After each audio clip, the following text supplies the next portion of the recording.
Praise the lord.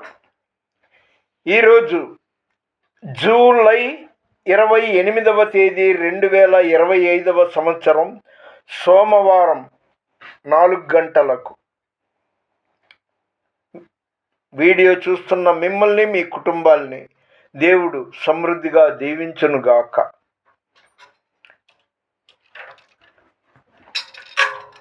చాలా ప్రాముఖ్యమైన వాగ్దానం ఈరోజు కీర్తన 51 10వ వచనంలో, నా అంతరంగములో స్థిరమైన మనస్సును నూతనముగా పుట్టించుము.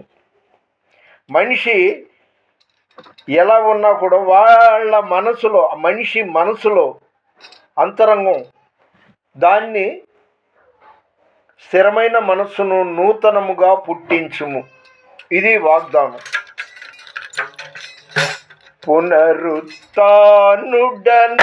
యేసయ్యా, మరణము గెలిచి బ్రతికించితివి నన్ను.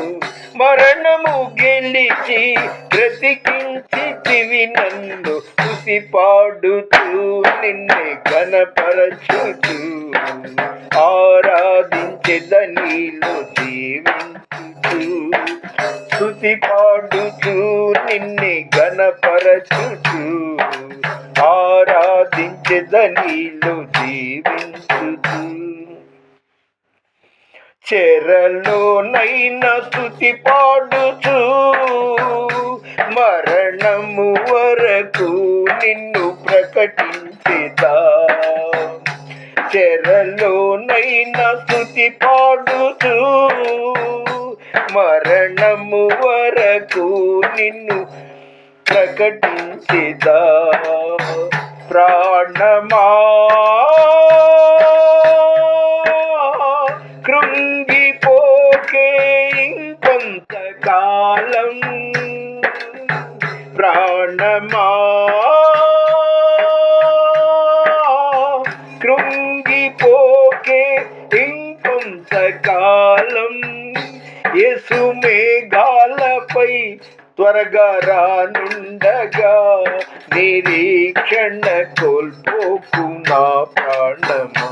యేసు మేఘాలపై త్వరగా రానుండగా నిరీక్షణ కోల్పోకు నా ప్రాణమా. స్తుతి పాడుచు నిన్నే ఘనపరచుచు ఆరాధించెదనీలో జీవించుచు. పునరుత్థానుడనా యేసయ్యా, మరణము గెలిచి బ్రతికించితివి నన్ను. స్తుతి పాడుచు నిన్నే ఘనపరచుచు ఆరాధించెదనీలో జీవించుచు. హల్లెలూయా. Once again, today July 28,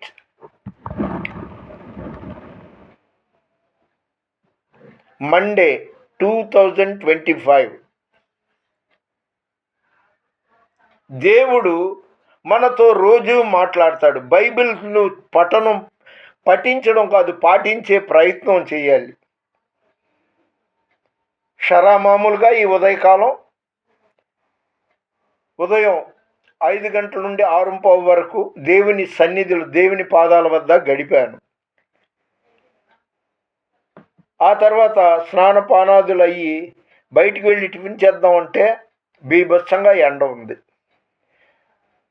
ఆ వాతావరణ శాఖ వాళ్ళేమో రేపు ఎల్లుండి అంటే సోమ మంగళ 28, 29 తారీఖులు పెద్ద వర్షం కురుస్తుంది అన్నట్టుగా ప్రకటించారు.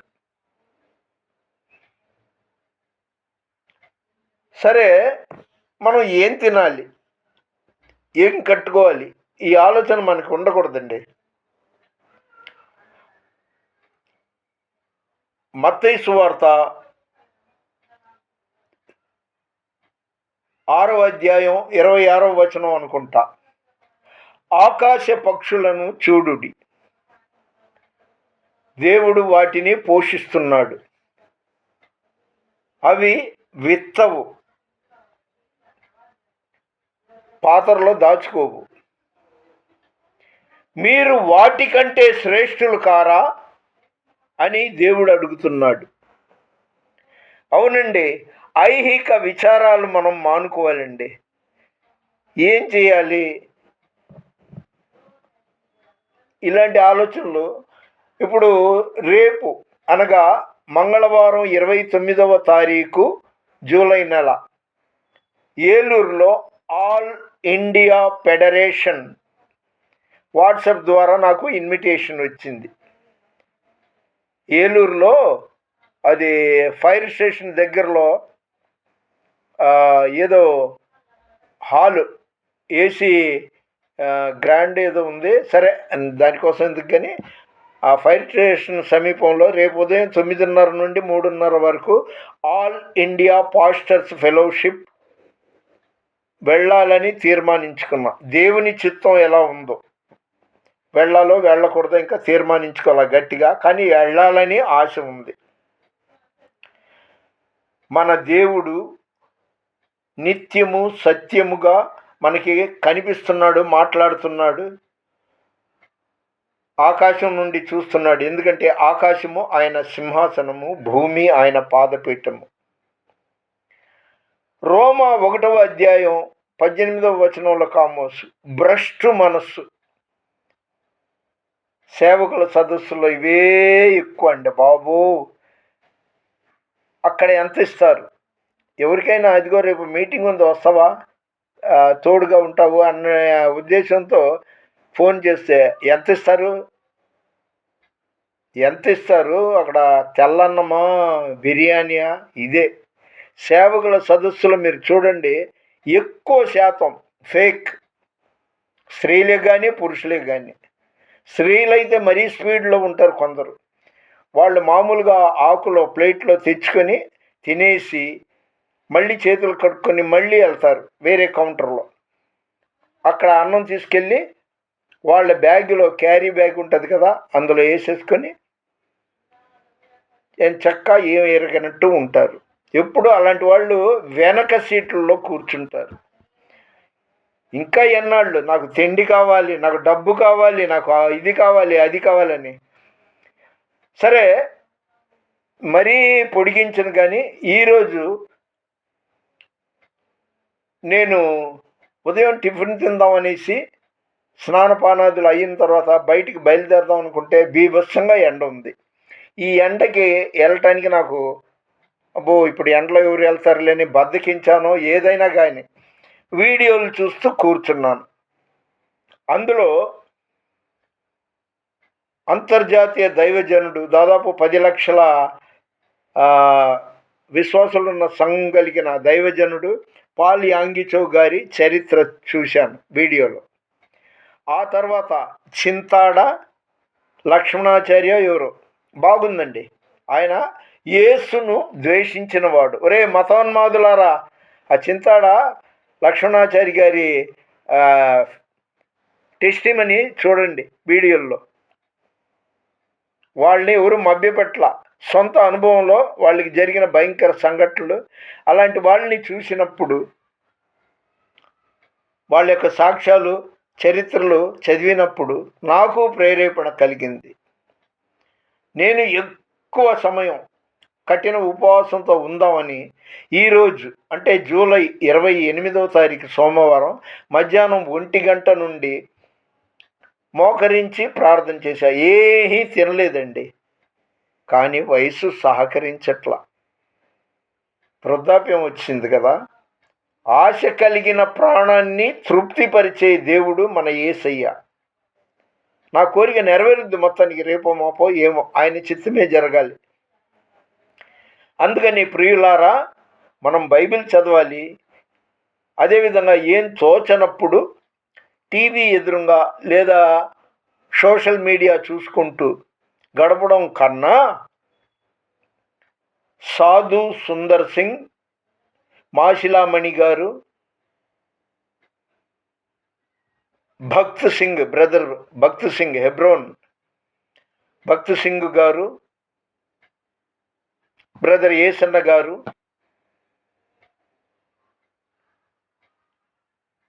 పాల్ యాంగిచో గారు, చింతాడ లక్ష్మణాచారి, ఇలాగా దైవ సేవకుల చరిత్రలు, సాక్ష్యాలు చదువుతూ గడిపితే మనకు మన అంతరంగంలో మార్పులు వస్తాయి. మార్పులు వస్తే పట్టుదలగా మనం ప్రార్థించి ప్రయత్నం చెయ్యాలి. కృషితో నాస్తి దుర్భిక్షం. అందుకే ఈరోజు దేవుని వాగ్దానం ఏంటంటే, కీర్తన 51:10, నా అంతరంగంలో స్థిరమైన మనస్సును నూతనముగా పుట్టించుము. దేవుణ్ణి నా అంతరంగంలో స్థిరమైన మనస్సును పుట్టించమని కీర్తనాకారుడు మనకి మన చేత చదివిస్తున్నాడు.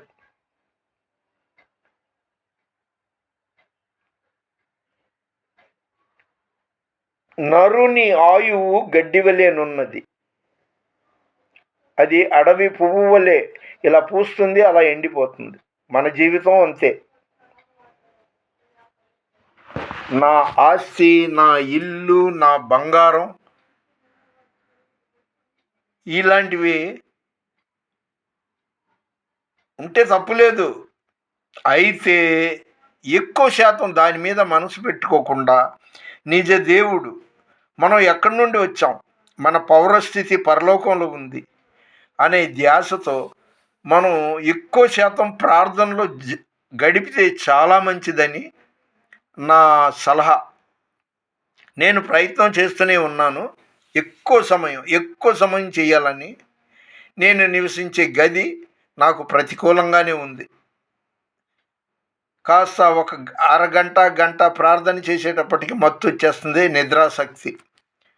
అంటే ఈ వయసులో తినాలి, కూర్చోవాలి, పడుకోవాలి, ఇదే వస్తుంటుంది. కానీ దేవుడిని నేను ఎంతో బలంగా అడుగుతున్నా, అయ్యా ఇంకా నాకు ఈ శరీరానుసారమైన జీవితం వద్దు, ఆత్మానుసారమైన జీవితం జీవించటానికి, నీకు సాక్షిగా ఉండటానికి నాకు సహాయం చెయ్యని అడుగుతూనే ఉన్నాను.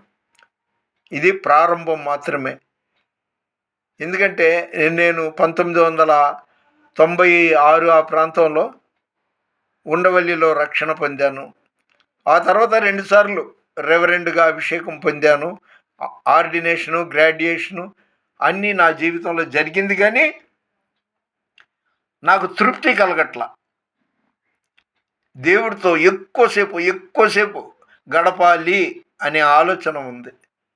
ఆ పట్టుదల మీకు కూడా ఉంటే చాలా మంచిది. దేవుడు వింటున్నాడు, చూస్తున్నాడు. కాబట్టి మనం దేవునితో ఉండాలి, దేవునిలో ఉండాలి. ఎప్పుడు ఏం జరుగుద్దో మనం ఎరుగము. నా కోసం ప్రార్థన చేయండి. నాకు వెండి బంగారాలు వద్దు, సొంత బిల్డింగ్ వద్దు, కానీ దేవునితో ఎక్కువ బలంగా గడపటానికి ఈ వయసులో అన్ని విధాల ప్రతికూలతలు తొలగిపోయి అన్నీ అనుకూలంగా ఉండాలని, భక్తి జీవితం, ప్రార్థనా జీవితంలో నేను కొనసాగాలని నా కోసం మీరు ప్రార్థన చేయండి. వీడియో చూస్తున్న మిమ్మల్ని, మీ కుటుంబాలని దేవుడు సమృద్ధిగా దీవించునుగాక. ఏమిటంటే ఒక కామెంట్ చేయరు, లైక్ చేయరు, షేర్ చేయరు. ప్లీజ్ కామెంట్ చేయండి. ఏదైనా ఎత్తుపల్లాలు ఉంటే సరి చేసుకుంటా. లైక్ చేయండి, షేర్ చేయండి, సబ్స్క్రైబ్ చేయండి. మన వినికిడిలో దేవుడు ఈ కొన్ని మాటలు దీవించునుగాక. హృదయము వ్యాధితో నిండిన కపట కేంద్రము, దానిని గ్రహించుట ఎవరి సాధ్యము? హృదయము వ్యాధితో నిండిన కపట కేంద్రము, దానిని గ్రహించుట ఎవరి సాధ్యము? మనసు మర్మ మెరిగిన మహనీయుడా, మనసు మార్చగలిగిన నిజ దేవుడా, మనసు మర్మ మెరిగిన మహనీయుడా, మనసు మార్చగలిగిన నిజ దేవుడా, నా మదిని కోవెలగా మలుచుకోవయ్యా, నా హృదిని రారాజుగా నిలిచిపోవయ్యా, నా మదిని కోవెలగా మలుచుకోవయ్యా, నా హృదిని రారాజుగా నిలిచిపోవయ్యా. మనసున్న మంచి దేవా, నీ మనసును నాకిచ్చావా. హల్లెలూయా. దేవుని పరిచర్యలో మీ రత్నం ఫ్రాన్సిస్. God bless you.